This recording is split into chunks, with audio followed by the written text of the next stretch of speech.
Hi everyone, welcome to On the Other Hand. I'm Ariane Zurcher, and today I'm going to be exploring another 1-inch wool applique circle. I hope you'll join me.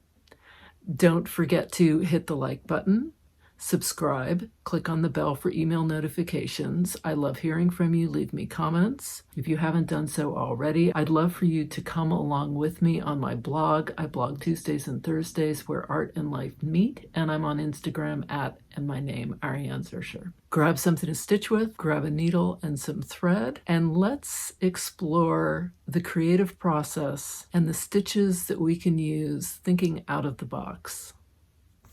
I'm working on this kind of lime green wool, and it got a little mangled because I did a whole thing on here and then I hated it and I took it all out. I'm going to use these threads, I think. I'm using a number 5 weight EZM 21 with a number 1 Milliners. I'm going to go ahead and, as though I were doing a regular cast on stitch, I'm going to make it a little bit longer than I would normally. And then I'm going to do my first 3. You can do 2, you can do more than 3. I'm doing 3 cast-ons. I then do my next cast-on, but instead of going all the way down, I'm going to leave a gap. And I'm going to do 3 more. I'm going to leave a gap. I'm going to do 3 more. I'm going to leave 1 more gap. And I'm going to do 3 more.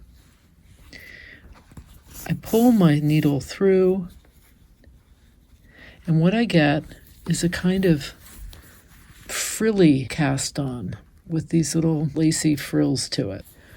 I'm going to come out for my next cast on, go back down, come up just as I would normally for a cast on, and again do 1, 2, 3. I'm going to leave a gap. 3, leave a gap. You could leave a larger gap if you want, or a smaller gap, and it's going to change how it looks. Pull my needle through, go for my next cast on.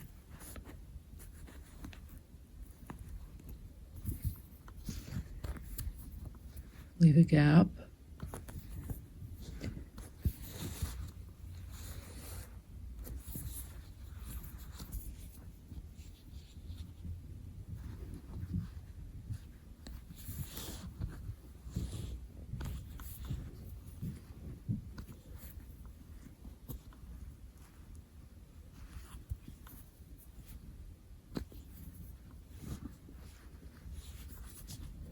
Pull my needle through.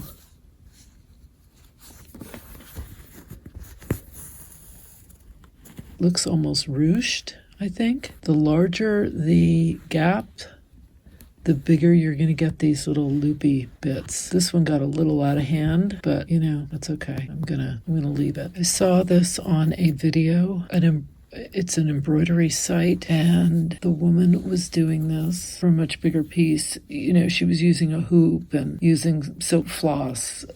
And I thought, well, I could do that though with this thread, and it would be cool.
is EZM 12, a number 5 weight, and I can see the edge here, so I'm just going to go around and do another row on the outside.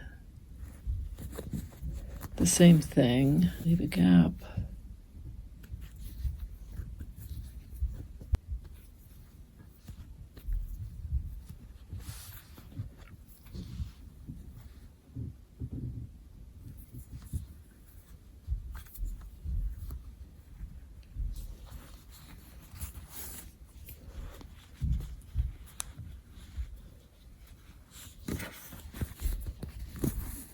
I'm using a number 8 weight EZM 51, and I'm doing a twisted fly. I did a video on the twisted fly, so I'm not going to go into great detail about it here. I'll put the link in the upper right corner.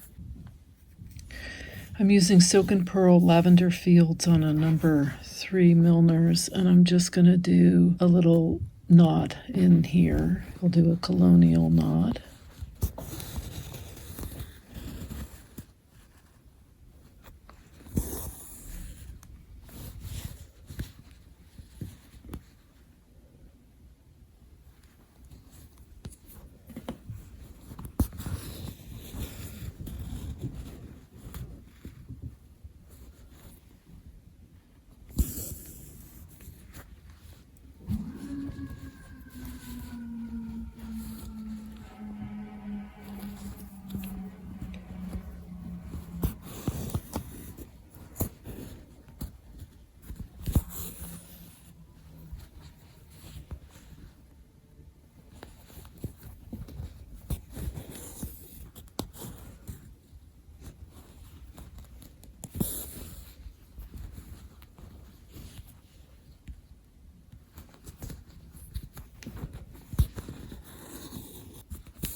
Okay, I'm going to do in a number 5 weight EZM 12 a drizzle stitch.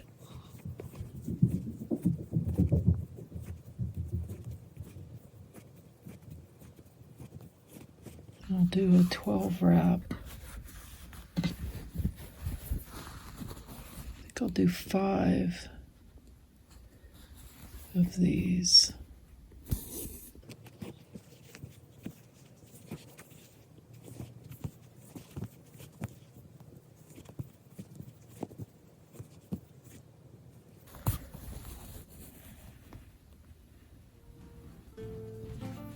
I went ahead and did 5 drizzles. I did one in the this EZM 51 in a 5 weight. I did 2 in the EZM 12 5 weight, and then I did 2 in the Lavender Fields Silken Pearl. And there's my twisted fly, my colonial knots, and then my variation on the cast on bullion. Thanks so much for watching. I hope you found this interesting and maybe learned a new variation on a stitch that you knew. This, I think, has a lot of potential and can be used for all kinds of things. Don't forget to hit the like button, subscribe, click on the bell for email notifications, and I love hearing from you. So leave me comments in the comments section. Don't forget to check out the description section. I leave links for all these threads and everything I use in this video there. Until next time, here's to stitching together.